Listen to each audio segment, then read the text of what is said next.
When the doorbell rang, I initially believed it to be a delivery, as I anticipated that my mother was sending me a package. I was therefore surprised to see David Miller standing there when I opened the door and invited him in. "What brings you out this morning?" I inquired, smiling at him. However, he did not smile back and appeared to be in a serious mood. "We need to talk," he said. "Sandy, can I come in?" I opened the door wide and invited him into the living room. I considered myself to be the bearer of bad news. I thought, what is this all about? David and his wife, Linda, had been our friends for years. They are both approximately 35 years of age, which is the same age as Dawn and me. Linda was a CPA and always prepared our taxes. My husband worked with an investment firm that often recommended Linda's accounting firm to their clients. Dawn and David played golf together at the Atlanta Country Club. We socialized with them frequently. "I have some very disturbing news," David said. "I don't know how to tell you what it is." I asked, suddenly feeling very uncomfortable, "Is it complicated?" He replied, "Yes, it is." I confirmed it this morning when I received the final report from a PI I had hired. I asked, "What is this all about?" I was getting impatient at his reluctance to tell me. He stuttered, "What was it?" His reluctance to divulge the information prompted me to request that he be straightforward. He gazed at the floor, then met my gaze, appearing to collect himself before disclosing the unfortunate news. "Your husband is engaging in an extramarital affair with my wife." I was taken aback by the revelation. How could Dawn have been unfaithful? We had been friends with them for years. I was incredulous. "I don't believe you." In response to my inquiry, he did not provide a direct answer. Instead, he reached into his coat pocket and retrieved a business-size envelope containing a single glossy photograph and several pages of single-spaced text. He then handed the envelope to me. Upon examining the photograph, I was struck by its impact. It depicted my husband engaged in a romantic encounter with his wife. The images were clear and unmistakable, capturing the intimacy and affection between them. I held the photograph between my thumb and forefinger, my gaze fixed on it. I was visibly affected by the image. He then informed me that he had more photographs like it, but this was the most compelling image is one that depicts both subjects. I have compiled a list of locations and dates, primarily motels in the area, along with photographic evidence of the subjects entering motel rooms together. My investigator paid a motel clerk to allow him to place a motion-activated video camera in the motel room. When the subjects checked in, the cost was considerable. "How long has this been occurring?" I inquired softly, visibly shaken by this information. I became suspicious when I was able to contact Linda on several occasions and had a few conversations, he replied. In addition to monitoring phone calls, I also observed some unusual behavior on her part. Consequently, I engaged the services of an investigator approximately 1 month ago. They engage in these activities in motels approximately twice a week, rotating between different establishments. My investigator installed a camera in one motel and waited until they used it. I was rendered speechless. "Where is Dawn?" David inquired. Linda left for Nashville this morning," I replied. "Did she say where she was going?" "No, but I believe she is attending an accountants' convention in Memphis." "That's a short drive from Nashville," David observed. "Dawn is astute. He will likely book a hotel in Nashville and then join his companion this afternoon," I predicted. "I'm going to drive up there," I stated. I resolved to pursue the matter further. I informed Dawn that I would join him in Memphis that afternoon. During the journey from Atlanta to Memphis, I packed a bag. I reviewed the investigator's report and considered my options. I was perplexed by Dawn's behavior. After an hour, I decided to confront the situation. When I arrived at the convention hotel at approximately 4:30, I remained in the lobby, where I would not be observed if Linda or Dawn entered. David proceeded to the front desk. His objective was to register as Linda's husband and upgrade the room to a double. He utilized the same Amex Black card that Linda had employed. I observed him converse with the receptionist and present his identification and credit card. The receptionist entered a few keystrokes and provided him with a key card, which he then retrieved. He informed me that he would wait until dinner time before departing. We subsequently departed and we proceeded to check into another hotel, unpack, and change clothes. We then proceeded to an early, inexpensive dinner at the convention hotel, assuming that the attendees would utilize the more expensive, darker dining room for their dinner. We carefully positioned ourselves to observe the exit. After approximately an hour, we observed the attendees emerge separately and proceed to the elevator. David inquired, "Do you know about what time it is, Sandy?" I replied, "I'm uncertain." David then checked his watch and stated, "It is 8 o'clock.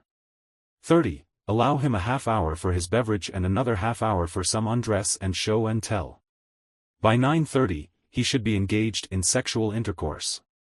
That is precisely what we did at 9. At 30, we proceeded to the room and listened at the door. I was convinced that I had discerned the sounds of conflict. David inserted the key card into the slot and opened the door. We entered the room quietly, with the foot of the bed positioned towards the door. Only a modest lamp on the bedside table provided minimal illumination in the room. It became evident that they were engaged in sexual intercourse. They were unaware of our presence. David then took my arm and made a shushing motion, putting his finger to his lips. He led me over to the couch, where we sat down and watched them. Only a few words were audible, except for Linda, who kept saying, "Yes, do it." Sandy and I were sitting a few feet away, watching them. Don said that it was good. "It was a markedly superior experience than I typically encounter at home," Linda observed. "In fact, it was superior to what I've experienced with Don." At that moment, Don became aware of our presence on the couch. His expression registered as one of complete shock. "I'm sorry you don't like what you get at home," I said. "I'm afraid you won't be getting any more of it in the future." Linda, she vocalized her astonishment and swiftly drew the bed cover up to her chin. Don, in turn, covered himself with the sheet and sat on the side of the bed. I proceeded to the door and activated the overhead light. I then made my way to the refreshment center and opened the door. David, I observed, had placed a few miniature bottles of scotch and a bottle of Jack Daniel's whiskey in the center. "I prepare a beverage for you," he responded. "I will take a scotch and soda." I proceeded to mix his drink and mine. As I walked over and handed Phil his, I turned to Linda, who was sitting up with her arms around the sheet. "Would you like a drink, Linda?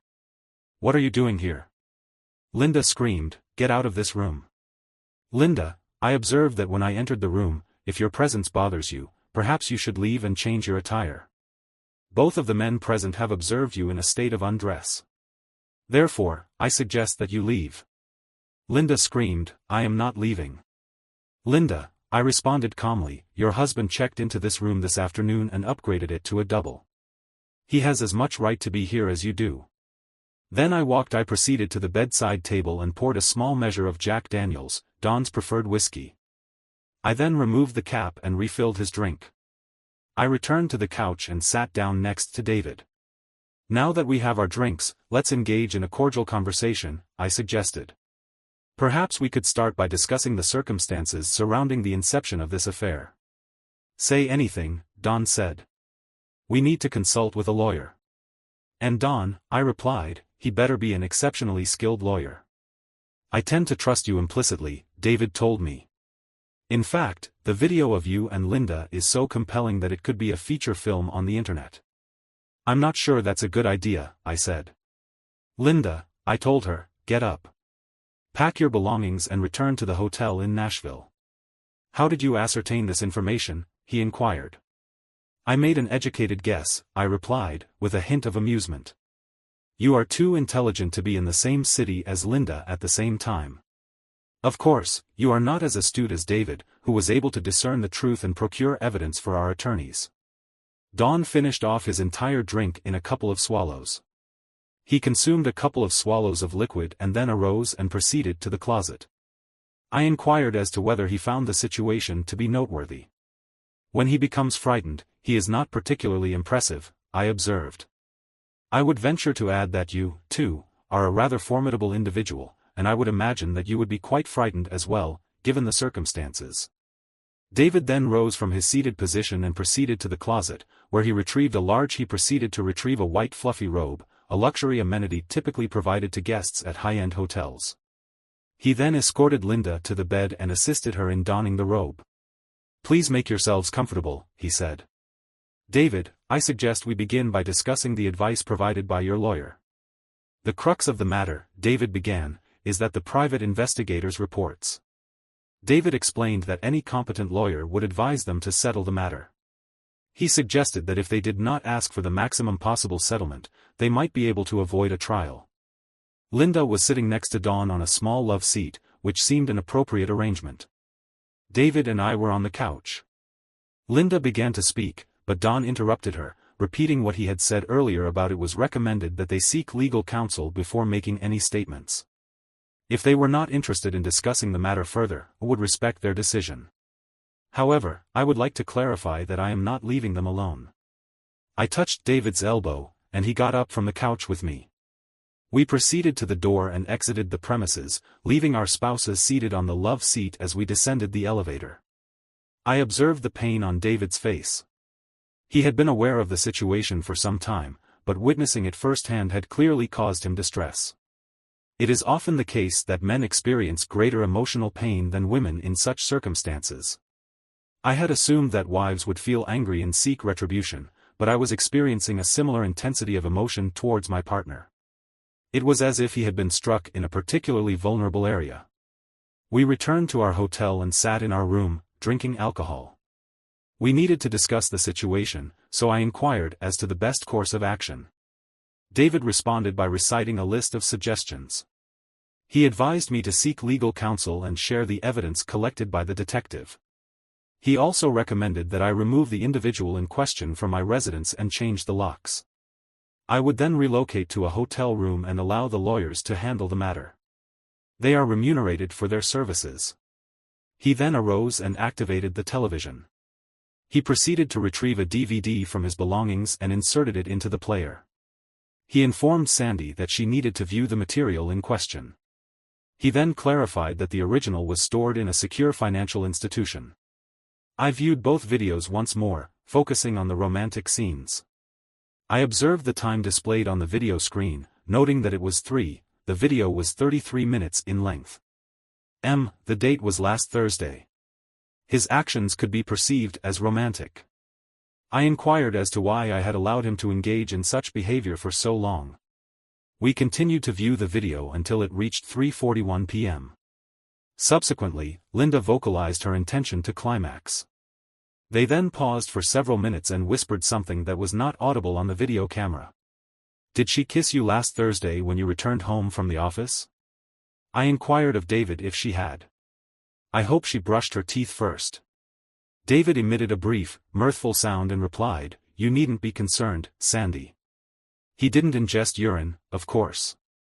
He never ingested mine either." David emitted another brief, mirthful sound and stated, "Then he's missing out on a great deal of enjoyment of what you said to them." The hotel room was right. David said, "Your husband's got a little manhood. I don't understand what Linda sees in this guy. I don't think they're in love." I said, "Maybe she just wanted Don to be the best he could be." Then I thought better of it and said, "I'm sorry, David. I shouldn't have said that. If you were done well with her, she wouldn't go looking for somebody else. It was that bastard Don. I wonder how this got started. Maybe we'll never know." David said, when they both got off the video clock, it said 4:05. We then rested in bed for another 5 minutes and subsequently arose.